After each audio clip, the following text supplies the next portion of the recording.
Hello guys, good morning. কেমন আছো সবাই? আশা করছি সবাই ভালো আছো। আন্দামান ভিলেজ লাইফে সবাইকে স্বাগত জানিয়ে আবার একটা নতুন ভিডিও নিয়ে চলে এসেছি তোমাদের সামনে।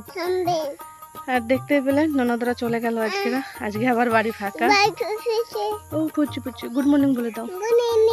রাতে রাতে করো, রাতে রাতে। এখন যাই, আজকে থেকে আবার একা। তোরা ছিল একদিন, বেশ ভালোই লাগছিল, সবাই মিলে একসঙ্গে আনন্দ করে কাটাচ্ছিল। কিছু করার নেই, সবাইকে যে যার জায়গা তো যেতেই হবে। এখন যাই ঘরে। সকাল থেকে মেঘ হয়ে আছে, দেখো। কালকে বিকেলে তো প্রচুর বৃষ্টি দিয়েছে, আজকেও মনে হচ্ছে বৃষ্টি হবে। এখানে দেখো যে দিদি সবজি পাঠিয়েছে, পুঁই শাক আছে, লুবিয়া আছে, লাউ, এখানে আছে ঝিঙে, ভেন্ডি আর পেয়ারা পাঠিয়েছে। দেখো এখানে আমি যে আলু আর লুবিয়া কেটে রেখেছি, এটা ভাজা। আর এই যে এখানে আমি যে লাউ কেটে রেখেছি, এটা ভাজা করব। আর কুকার ডাল সেদ্ধ করে রেখেছি। তো আমি সবটা কেটে কুটে রেখে তারপরে চলে এসেছি স্নান করে পুজো দিতে। পুজোটা দিয়ে তারপরে রান্না করব। আর ওদিকে আগে আমার ভাতটা হয়ে গিয়েছে, ডালটা সিদ্ধ করে রেখে এসেছি। এখন পুজোটা দিয়ে নিই, তারপরে বাকি রান্নাটা করব।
তো পুজো দিয়ে দেখো আমার রান্না হয়ে গিয়েছে। এখানে লাউ ভাজা করেছি, আর এই যে আলু লুবিয়া ভাজা করেছি, ডাল করেছি। আজকে এইটাই খাওয়া হবে।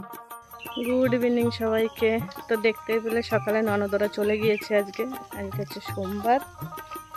আর সকাল থেকে প্রচণ্ড বৃষ্টি হয়েছিল। আজকে কিন্তু ছেলেকে নিয়ে স্কুলে যায়নি, তাই তোমাদের সঙ্গে শেয়ার করিনি। এই যে দিদি পাঠিয়েছে পেয়ারা, এখন এটা খাবো। তো তারপরে এখন দেখো এই কদিন ব্যস্ত ছিলাম। প্রথমে তো ছেলের শরীর ভালো ছিল না, তারপরে আবার এই বাড়িতে ননদরা এলো। তো এই করে না আমি একদম সবজি গাছগুলোর দিকে খেয়ালই করতে পারিনি। দেখো গাছগুলো অনেক নষ্ট হয়ে গিয়েছে। গাছে অনেক বেগুন ছিল, যা পেকে গিয়েছে, উঠানো হয়নি। আগের দিন ননদ বেগুনগুলো উঠিয়ে রেখেছে মানে ও নিয়ে গিয়েছে। আমি বলেছি নিয়ে যাও দিদি, আমার তো সবসময় হয়, আমি তো পরেও খেতে পারবো। আর এদিকে গাছের লঙ্কাগুলো না সব পেকে গেছে, জানো তো, যেগুলো বড় হয়েছিল। তো কিছু তোলা হয়নি। তো আজকে ভাবলাম আকাশ ছেলেকে নিয়ে একটু বেরিয়েছে ঘুরতে, তো আমি ভাবছি সেই ফাঁকে সমস্ত কাজগুলো করে নিই। তো ঘরের দিকে সব কাজ আমার করা হয়ে গিয়েছে। এখন ভাবছি গাছের লঙ্কাগুলো উঠিয়ে নিই।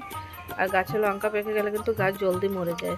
তোমরা এই কথাটা জানো কি না আমি জানি না, কিন্তু এটাই সত্যি। তো এখন গাছের লঙ্কাগুলো আমি তুলে নিই। একা হাতে কত দিকে সামলাবো বলো? ঘরে ওদিকে ছোট ছেলে, তারপরে ঘরের সমস্ত কাজ করার লাগে, তারপরে আবার দেখেছো বাড়িতে একটা গরু আছে। মানে আমাদের মনে হয় যেন সেই মা দুর্গার মতন আমাদেরও যদি 10টা হাত হতো তাহলে ভালো হতো। আমি সবসময় এই কথাটা বলি, জানো তো, আমাকে মানে ভগবান পিছনেও 2টো চোখ দিলে আর 2টো হাত দিলে আমার আরও এসে এক্সট্রা ভালো হতো। তাহলে সমস্ত কাজ জলদি গুছিয়ে নিতে পারতাম। সারাদিনে জানি না আমাদের এই সারাদিন দেখবে ছোটোখাটো কাজ আমাদের লেগেই থাকে, একদম বসার সময় হয় না। কিন্তু দিন শেষে আমাদের এই একটা কথা শুনতেই হয়, সারাদিনে তোমরা কি করেছো? শুধু তো ঘরে রান্না করা আর খাওয়া, তাছাড়া তো আর কোনো কাজ নেই। কিন্তু মেয়েদের যে অনেক কাজ থাকে সেটা আর কেউ বোঝে না। বোঝে না বললে ভুল হবে, বোঝার চেষ্টা করে না। আর দেখো আজকে বাইরের পরিবেশটা এত ভালো লাগছে। সকাল থেকে বৃষ্টি হচ্ছিল, আর বিকেলবেলা একদম সোনালি রঙের রোদ ছেড়েছে, জানো তো। দেখে বুঝতেই পারছো কি ভালো লাগছে দেখতে। তাই ভাবলাম তোমাদের সঙ্গে একটু শেয়ার করি। খুব ভালো লাগছে। আর রোদটা কিন্তু গায়ে লাগছে না, যে গরম লাগে সেরকম গরম লাগছে না। আমরা তো রোদের ভিতর থেকে হাঁটছিলাম, আর আমাদের গরুর বাচ্চাটাকেও কি কিউট লাগছে আজকে দেখতে। তাই ভাবলাম একটু তোমাদের সঙ্গে শেয়ার করি। দেখো ও চুপচাপ, আমি যেখানে যাচ্ছি আমার পিছু সেইখানেই যাচ্ছে। তো এদিকে এই যে ভাসুরও নিয়ে আছে সঙ্গে। এখন আমি একটু সাইডে সরে গেছি, এখন ওর পিছনে পিছনে যাচ্ছে। তো চলো আজকের মতন আমার ভিডিওটা এই পর্যন্তই রাখছি। এই দিক থেকে কি রোদ পড়ছে, মানে সকাল থেকে বৃষ্টি হচ্ছে, এখন রোদ বেরিয়েছে।